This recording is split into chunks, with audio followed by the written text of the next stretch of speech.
program by, for, and about women today with Sandra Elkin. Good evening. Tonight our topic is teenage pregnancy. With me is Georgia McMurray. Georgia is Director of Public Affairs for the Community Service Society of New York. She's a former Commissioner of the New York City Agency for Child Development. She is founder of one of the first comprehensive programs for pregnant teenagers in this country. Also here is Barbara Wallace-Catalano. Barbara is a clinical nurse specialist in maternal and child health at Boston Hospital for Women. She is program director for the Comprehensive School-Age Parenting Program in Boston. Welcome to both of you. Thank you. How many pregnant teenagers are there in this country? I keep hearing there's an epidemic. Well, approximately 1 million pregnant adolescents between the ages of 15 to 19, and then between the ages of 13 and 15, it's estimated that 1/5 of the 8 million young people are pregnant. It's incredible. And I mean, is it increasing? Yes, it's increasing in respect to the total number of live births that are going down, but the number of births that are going up are in the lower teenage brackets, 13, 14, and 15-year-olds. There's an increase. Do you agree with that, Yeah, Georgia? I think another way of looking at it, too, is that about 10% of the teenagers in this country become pregnant, and 6% actually give birth. And because of the increasing number of teenagers generally in this country, you see this rising incidence of pregnancy and birth. I think also, which is more critical to my mind, is the fact that the United States has one of the highest incidence of teenage pregnancy in the world. This was one of the really shocking things that I found out. Yeah. We tend to think, if we compare the United States as a post-industrial society, that we are far advanced in the kind of moral and social development of our people. But if you compare the incidence of teenage pregnancy with some of the less developed countries, so-called, you find the United States rates one of the in the higher bracket. Can you name some of those countries? Well, if you take, for instance, the I hesitate to call them less developed, but let's say less industrially developed. If you take a look at Malaysia and some of the Southern European countries and some of the African countries, you'll find that the United States... I read Mexico and Egypt have a lower rate than we do. That's right. Higher is East Germany and Bulgaria. I don't know what that means, but... That's right. In Romania. I think that's very Yeah. surprising. I mean, I was just knocked out by that. Yeah. What is their attitude now toward young women who get pregnant out of wedlock? I mean, I know what it used to be. Has it changed?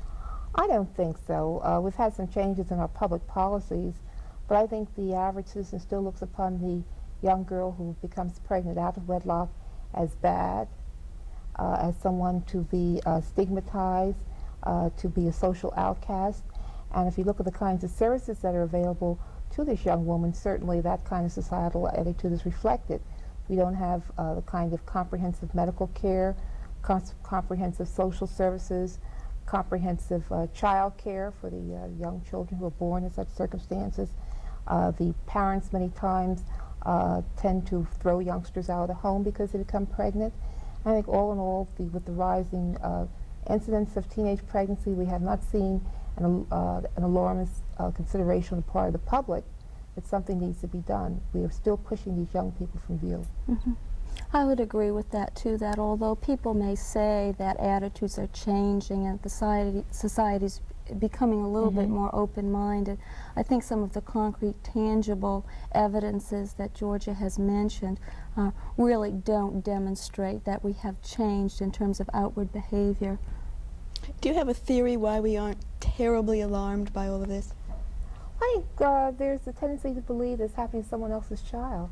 You can always talk about your neighbor who may have had a girl going wrong or a girl going bad, and it couldn't happen to my child.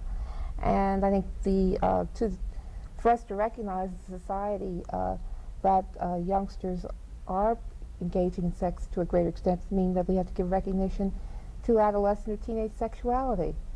And I think we're unable to accept that children do engage in sex because this goes against what we believe to be right. It's very difficult for parents to recognize sexuality in their children. Well, it's difficult, I think, for parents to recognize the fact that they're sexual beings as well, and I think that's part of the old upbringing in the past, that sex was something that all of a sudden when you reached a certain age you were hit by a lightning rod and you developed this incredible understanding about sex and sexuality, but you never really discussed it outside of closed doors. And that even the library shelves, they were on the top shelves, books that had to do with sexuality, much less the three-letter word sex. Right. And it's interesting that in some situations people refer to sex now as the act, which I think says something too in terms of people being comfortable with just saying the word sex and sexuality and what that meaning has for different people. I think what I'd find more troubling, though, that at the same time that we considered sex as dirty or something to be hidden, the messages in our mass media, television, and film have become much more explicit as far as sexual behavior is concerned. And so we're giving teenagers and children generally a double message. That sex is something to be hidden, to deny their own sexuality, but at the same time we're suggesting through our mass media and other kind of cultural exchanges that in order to be a viable being, you have to sell yourself sexually.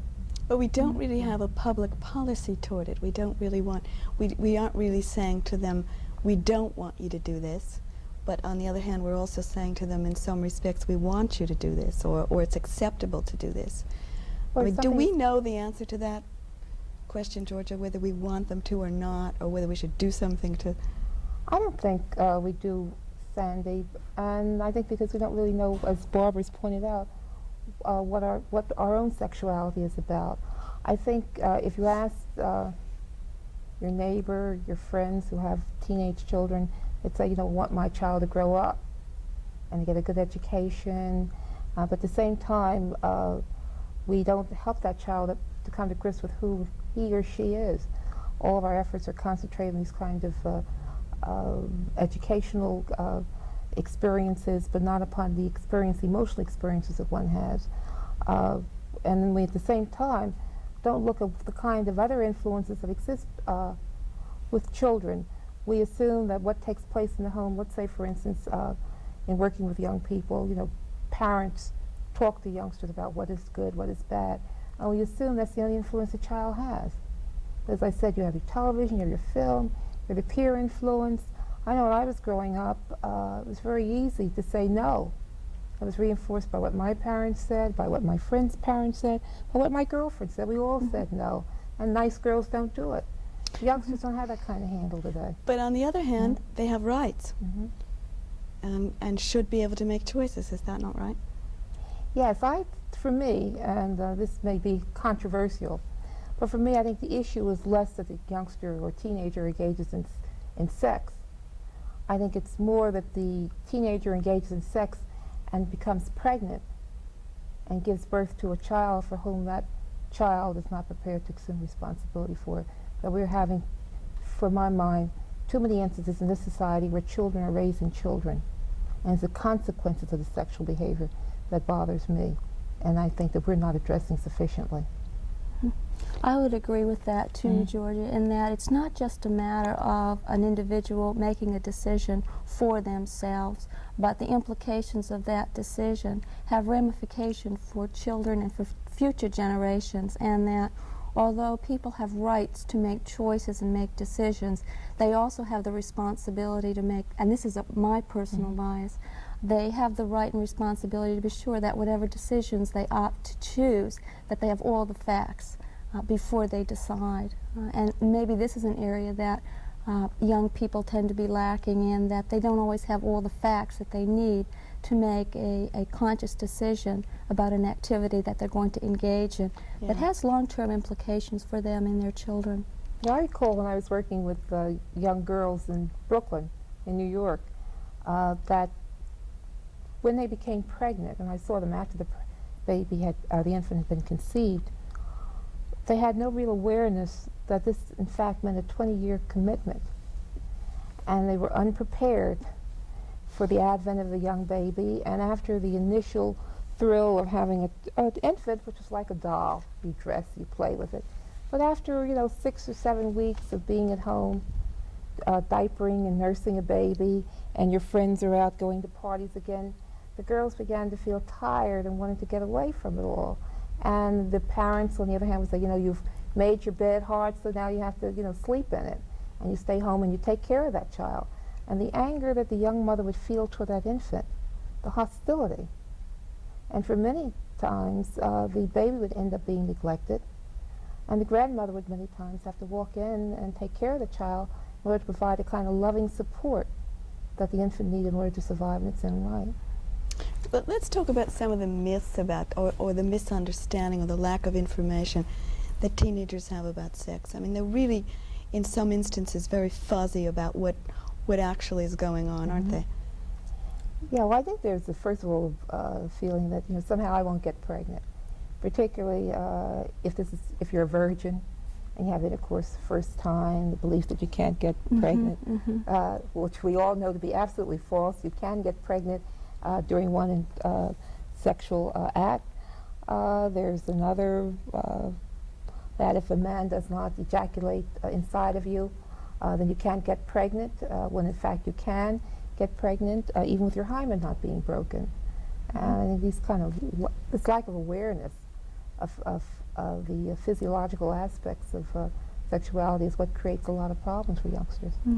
I was really amazed when I was speaking with one young person as far as the myths go, and she related to me that she really didn't perceive that she could have become pregnant because, in her words, she didn't feel anything, or there was no thrill, or there was no orgasm, none of this earth moving under your feet kind of image that you hear in the latest pop music that's out. And again, this hinges on what Georgia has said in terms of some of the actual physiological understanding of how pregnancy occurs. I was just amazed. What about the young men in the situation? Is our attitude the same toward them? I mean, do we still see them as the heavies in this? Well, I think again, you know, our attitude is ambivalent. He's either seen as the bad guy who's gotten the poor defenseless girl pregnant, or he's seen as a kind of Don Juan, Don Casanova, who's, you know, running around making all the girls pregnant. But the net result of both attitudes is that usually the young man escapes any kind of help. There's a tendency to exclude him, particularly in an out of wedlock situation. Legally he's excluded, socially he's excluded, emotionally he's excluded. Or what may even be more tragic, and I'm sure Barbara's had experience with this, the young people may be forced into a marital situation, may be forced to marry because of the pregnancy, and the marriage doesn't last. I mean, he's unable to take on the responsibility of being a breadwinner and a husband.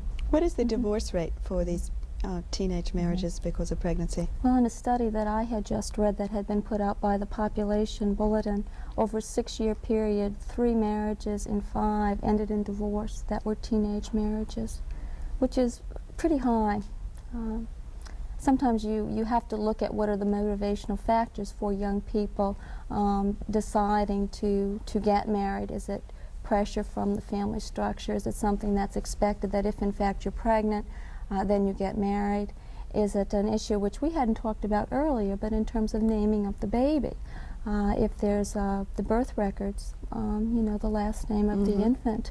If in fact a mother is not married, then the mother's single last name becomes the baby's last name, and that's a problem for the father of the baby as well, who feels that in fact he would like to be acknowledged as father. What is the effect of the maternal age on the outcome of the pregnancy? I mean, are there lots of miscarriages? Are there, you know, what is happening? Well, as I've understood and seen, the younger the age of the mother, the more at risk she is in carrying a fetus to full term. The low birth weight is associated with a teenage pregnancy, the high incidence of toxemia, the kinds of... Explain what toxemia is.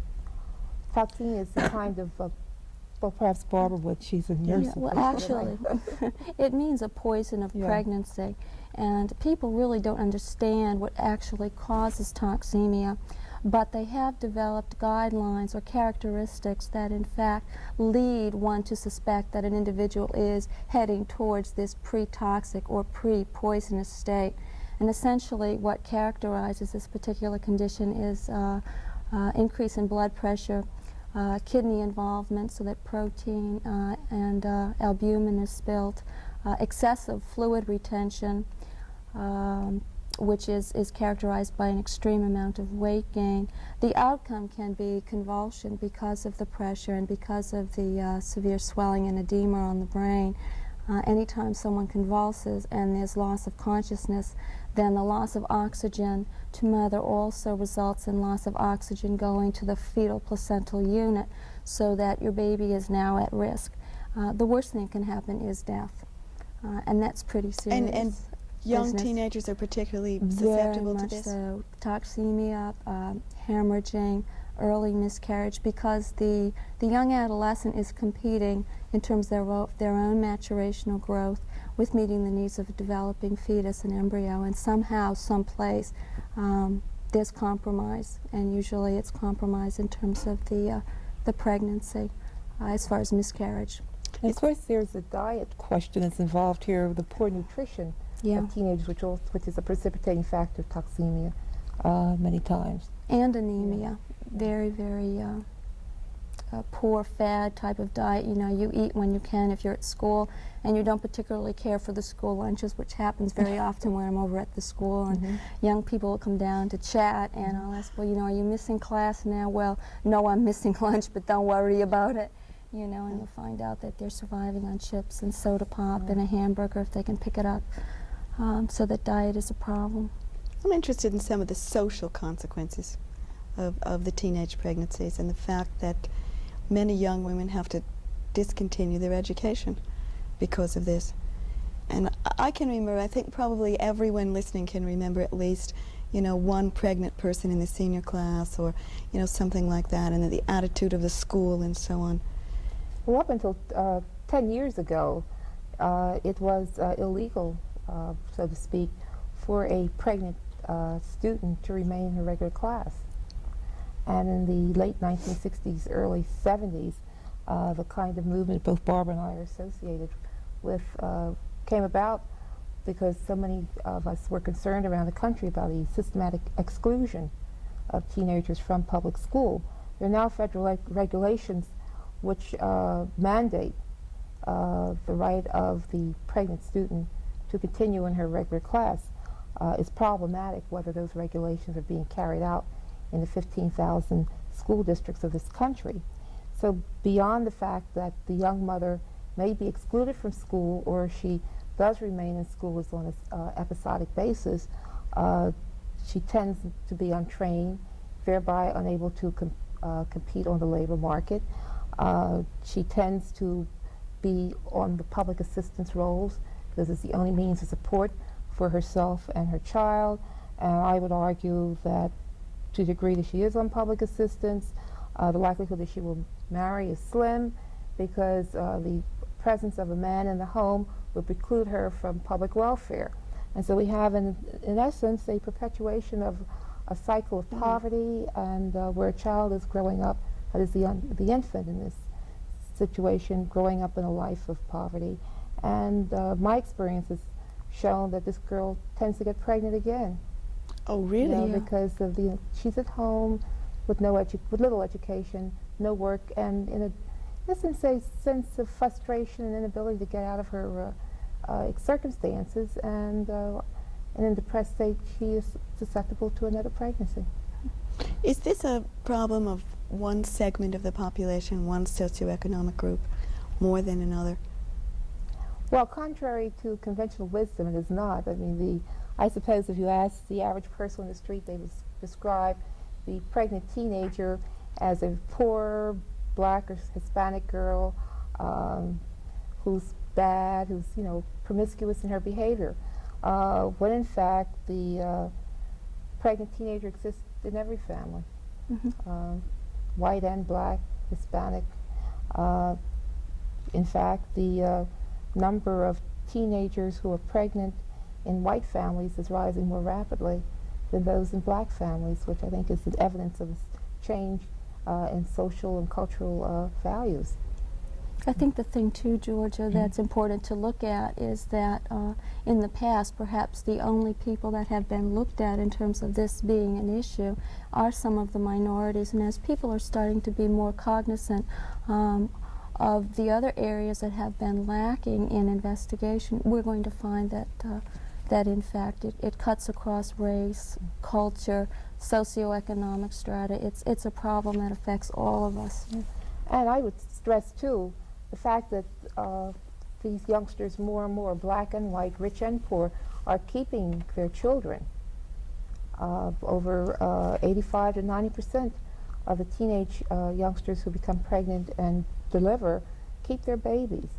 And the implications Yeah, of that was another of thing that surprised Yeah. me, that most of them kept their babies. I had just this impression of it being the other way around. No, they keep their children. Why? Why Well- are they making those choices, or are they making choices? Well, I would, well, let me put it this way. I have seen, as I guess Barbara has too, the young girl doesn't know whether she's pregnant in the first trimester, and she kind of hopes she is. The period may be irregular, and but she doesn't receive the kind of medical care to determine whether the pregnancy is in fact existing or not, and it may be too late for her to make other kinds of decisions. Certainly the pressure in terms of values in the society have lessened in terms of a young person keeping their own child. A few years ago, particularly in the white culture, the values were that you placed your child for adoption. Nowadays, it is more socially acceptable for you to keep your own child. Well, it's as you told me earlier that television or the media, as you said, glamorizes successful women who have children out of wedlock. Yeah, because yes, the movie star who decides, and she's a mature woman usually, who has an adequate source of income, and she's glamorized, as a woman who's rearing her own child. But for a 15-year-old with no other source of income and no career, the situation is incomparable. But those 15-year-olds don't have the ability to perceive that difference. And the media doesn't always create that other side of parenting and responsibility that goes into taking care of an infant. Well, not only the long-term. media, but none of the educational institutions really, prepare you for that role. Nor do we clearly define it in society. I mean, we just talk about people who have children, and it's wonderful to be parents, but we really don't talk about it in any detail. And we don't educate people to be parents. Right, exactly. Right? Yeah. The thing that was very interesting in the program that I'm involved in is that we opted as a part of the school curriculum, the parenting course, to have the young people go down to a toddler center, and having learned what to expect of infants and children at certain developmental stages, to really go down and to actually observe an interaction and then interact themselves with youngsters and do some reality testing instead of learning about being a parent in a very sterile type of environment. And originally when we thought of doing this, some people were concerned that in fact would be encouraging early parenting by creating this particular type of experience. And I can say that at least 4 people had come back to me with that first semester and said, Barbara, I'm not really sure I want to be a parent yet. I'm not ready for it. And I think that that's a very valuable tool that people might consider looking at, is trying the role on. It just seems that young girls of that age are such a vulnerable segment of our society. Well, I think you put your finger on what I think is a critical issue, and that is the young girl, either by virtue of her role in her own family, and just as an aside, we don't make note of the probability that for many of the young teenagers, let's say under 15, pregnancy may have resulted out of incestuous relationship with a father or an uncle or an adult male friend of the family. She's vulnerable because of the male sexual drive, which is intense in the early adolescent period, and she's vulnerable because she's being told by both her family and by the media and other culturation activities that a woman is a woman to the extent that she is a mother, and that her sexuality, her ability to be sexual with a man is the most important aspect of her being. And there's no counter pressure for her to become a human being in her own right, to understand what her sexuality is all about. Well, would you see, opening up options as an alternative? Absolutely, and I think those options have to be presented at a very early age. I think starting at the adolescent period is much too late. For my money, we need to start with children in early childhood as they've become aware of their own beings and sexualities as part of that being, and understand the right to be, that being a woman does not necessarily mean having to be a sexual object for a man. Do you think also strengthening the family? Or do you think structures need to be changed? I mean, how do you feel about that? Well, I'm very much in favor of strengthening the family. I'd be less than sanguine if I were to state at this point in time that I believe that that's the only route that we have available to us now in terms of helping youngsters to grow and develop. The family as a socialization unit has been under attack for a number of years, and it is changing forms radically. I think we have to look at the role that the school, and again, I must get back to our television and our mass media and other socialization units in society. We all have a role to play. But it seems to me also that at a time when there are tremendous cutbacks in family planning services and services for teenagers, that something has to be done about that as well. You know, I don't think we'd look too much at what the impact of those cutbacks are in regard to the development of children. I know in New York City, I was just mentioning to Barbara earlier, we struggled very mightily 8 to 10 years ago to get daycare for infants, to deal with the infants of young mothers. Daycare services for infants were the first ones cut back in New York City. We're out of time. Thank you both very much. We have some addresses, and you might want to contact these places for more information. Good night.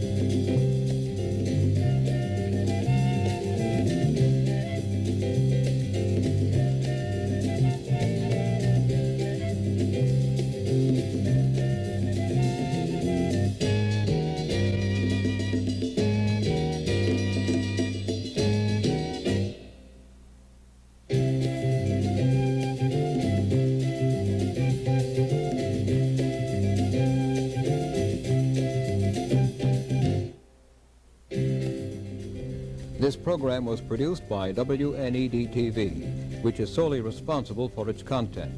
Major funding was provided by public television stations. Additional support was provided by unrestricted general program grants from the Corporation for Public Broadcasting and the Ford Foundation.